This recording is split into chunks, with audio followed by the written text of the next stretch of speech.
Air adalah sumber kehidupan, dan air yang bersih adalah sumber kesehatan. Di kesempatan kali ini, saya akan mencoba untuk menjelaskan mengenai bakteri Escherichia coli atau yang biasa kita sebut dengan E. coli sebagai parameter baku mutu yang sesuai dengan peraturan Kementerian Kesehatan nomor 492 garis miring Menteri Kesehatan garis miring peraturan garis miring 4 garis miring tahun 2010.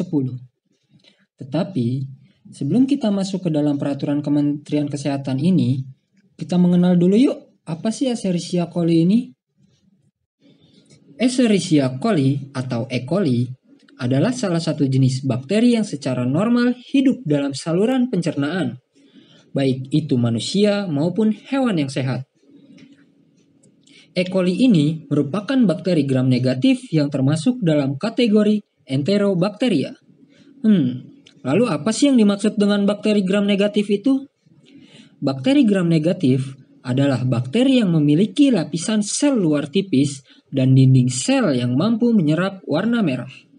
Nah, sedangkan bakteri gram positif merupakan bakteri yang memiliki lapisan sel luar tebal dan dinding selnya mampu menyerap warna ungu atau violet. Jadi, kalau kita lihat dari mikroskop, bakteri gram negatif berwarna merah, sedangkan bakteri gram positif berwarna ungu. Bakteri ini berbentuk batang dengan ukuran panjang sel sekitar 2 mikrometer, berdiameter 0,5 mikrometer, dan hidup pada suhu 20-40 derajat Celcius, dengan suhu optimumnya sekitar 37 derajat Celcius, dan dapat hidup di pH optimum sekitar 7-7,5. E. coli merupakan bakteri patogen atau bakteri penyebab penyakit pada inangnya, yang banyak ditemukan pada usus besar manusia dan berfungsi dalam pembusukan sisa makanan. Jadi, kalau bakteri E. coli itu normalnya hidup dalam saluran pencernaan manusia, mengapa bakteri E. coli juga menimbulkan penyakit kepada manusia? Bakteri ini menjadi patogen jika jumlahnya dalam saluran pencernaan meningkat atau berada di luar saluran pencernaan dan menghasilkan toksin yang dapat menyebabkan diare. Bisa dibilang, ketika E. coli berada di luar saluran pencernaan manusia, maka bakteri itu akan berusaha untuk bertahan hidup dan berevolusi menjadi patogen yang dapat menyebabkan penyakit. Lalu, kapan sih E. coli itu pertama kali ditemukan? E. coli ditemukan pertama kali di dalam usus bayi oleh dokter spesialis penyakit anak di Jerman yang bernama Theodor Escherich pada tahun 1885. Kemudian bakteri tersebut dinamakan Bacterium coli commun. Lalu, pada tahun 1920 diubah menjadi Escherichia coli. Theodor Escherich berhasil menemukan penemuan barunya yang bisa membuktikan bahwa diare dan gastroenteritis atau peradangan pada dinding saluran pencernaan yang terjadi pada anak disebabkan oleh bakteri E. coli. E. coli merupakan mikroorganisme indikator yang dipakai di dalam analisis air untuk menguji adanya pencemaran oleh feses. Tetapi, pemindah sebarannya tidak selalu melalui air, melainkan diteruskan melalui mulut. E. coli pun dapat ditemukan tersebar di alam sekitar kita dan penyebaran secara pasif dapat terjadi melalui makanan atau minuman. Nah, agar terhindar dari bakteri patogen E. coli ini, air yang seharusnya dikonsumsi manusia adalah air yang terbebas dari bakteri E. coli itu sendiri. Standar baku mutu untuk air minum yang sudah ditetapkan oleh pemerintah sesuai dengan peraturan Kementerian Kesehatan nomor 492 garis miring Menteri Kesehatan garis miring peraturan garis miring 4 garis miring tahun 2010 bahwa dalam air minum kandungan E. coli adalah 0/100 milisampel, yang artinya di dalam air minum tidak boleh terdapat bakteri E. coli. Selain untuk indikator kebersihan air, terutama untuk air minum, Bakteri E. coli juga mempunyai dampak terhadap lingkungan nih. Bakteri E. coli ini diekskresikan dalam feses dan dapat menyebabkan kontaminasi lingkungan termasuk tanah. Karena E. coli juga sering mengkontaminasi air, maka makanan pun dapat terkontaminasi oleh bakteri tersebut, yang biasanya berasal dari kontaminasi air yang digunakan dalam alat-alat pengolahan makanan itu sendiri. Dan makanan lainnya yang sering terkontaminasi oleh E. coli yaitu daging, ikan, dan hasil laut, telur, sayuran, buah-buahan, maupun sari buah.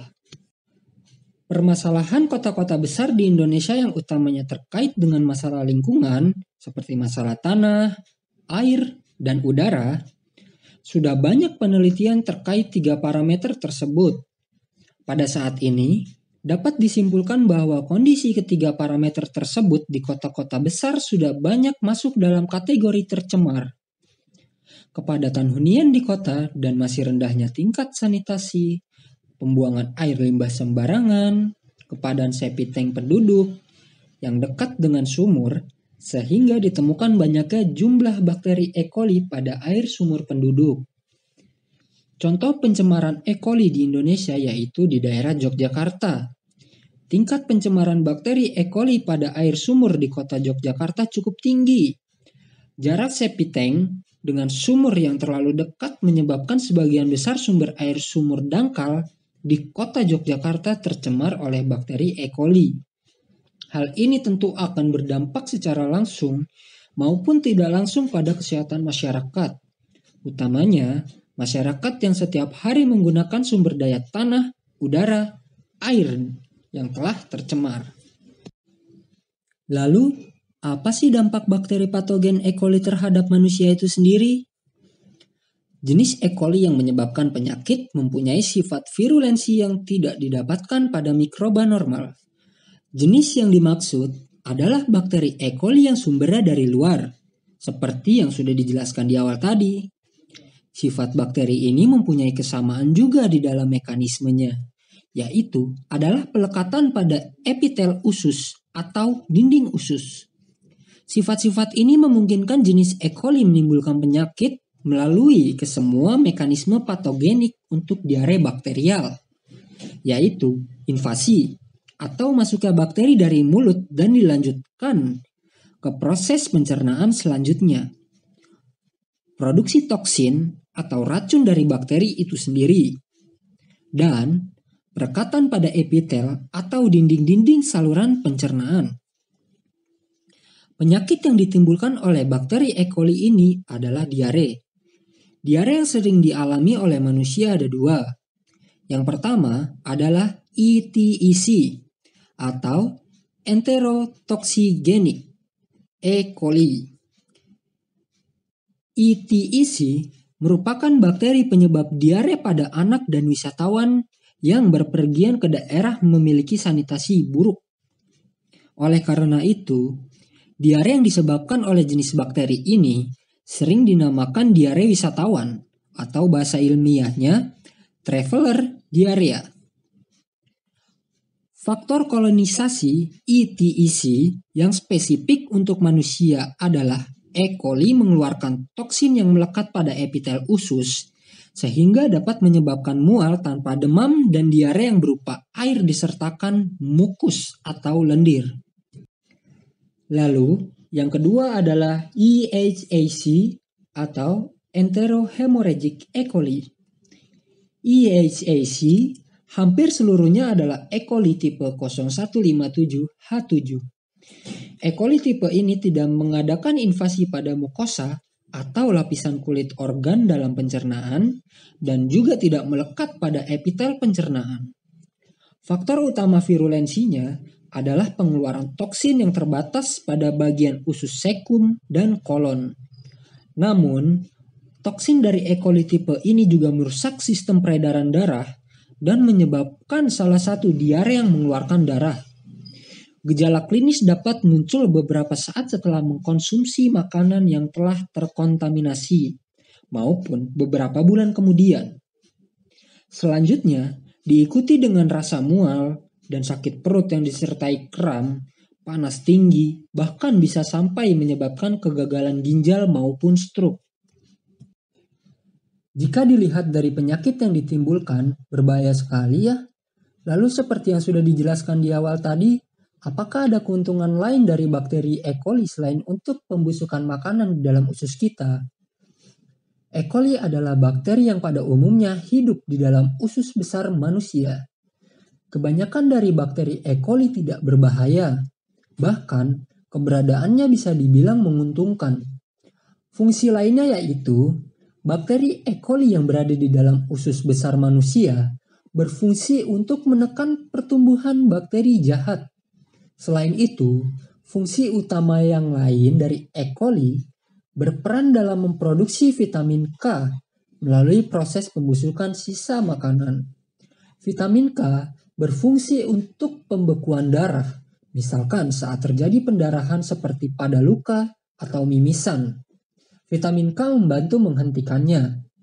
Bisa dibilang, bakteri E. coli ini sangat unik karena merupakan mikroorganisme yang pada dasarnya hidup pada tubuh manusia. Namun, dapat menyebabkan infeksi primer pada usus, misalnya diare. Seperti juga kemampuannya menimbulkan infeksi pada jaringan tubuh lain di luar usus. Dan juga, bakteri ini bisa bertahan hidup di luar dari tubuh manusia. Kemudian, kita kembali pada pembahasan tentang baku mutu air yang telah diatur oleh Kementerian Kesehatan. Jika dilihat dari kondisi di Indonesia sekarang, yang dimana sudah padat penduduknya dan pemukiman di mana-mana, pastinya banyak air yang sudah terkontaminasi dengan bakteri E. coli itu sendiri. Lantas, bagaimanakah sistem pengolahan air minum agar terbebas dari bakteri E. coli? Apabila terjadi peningkatan jumlah mikroorganisme secara mendadak dan drastis di dalam air atau dalam jaringan distribusi, harus segera dilakukan pencarian lokasi terjadinya kontaminasi.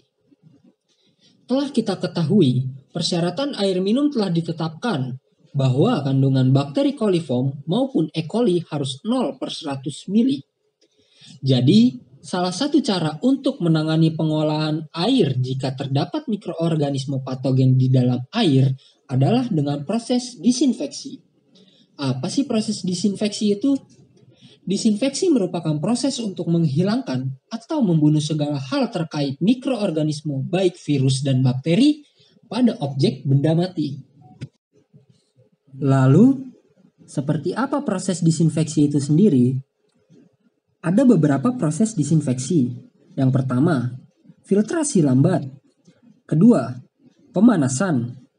Ketiga, oksidasi. Keempat, penyinaran dengan sinar ultraviolet. Dan 5, ion logam menggunakan logam perak. Air adalah sesuatu yang kita butuhkan setiap harinya. Air pun juga memiliki standar baku mutu yang baik untuk dikonsumsi, agar kesehatan kita selalu terjaga. E. coli mungkin adalah salah satu yang kita bahas hari ini.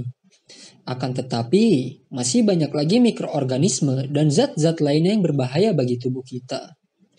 Ada baiknya kita selalu menjaga tubuh kita agar selalu sehat. Selalu biasakan hidup bersih, sayangilah lingkungan kita. Menyelamatkan lingkungan hidup dimulai dari tindakan awalmu dengan merawat dan melestarikan. Jagalah kehijauannya, jagalah kebersihannya, dan nikmati keindahannya. Sekian penjelasan dari saya. Jika ada yang ingin ditanyakan atau menambahkan, komen di bawah ya. Jangan lupa untuk like, share, and subscribe. Sampai jumpa di video berikutnya.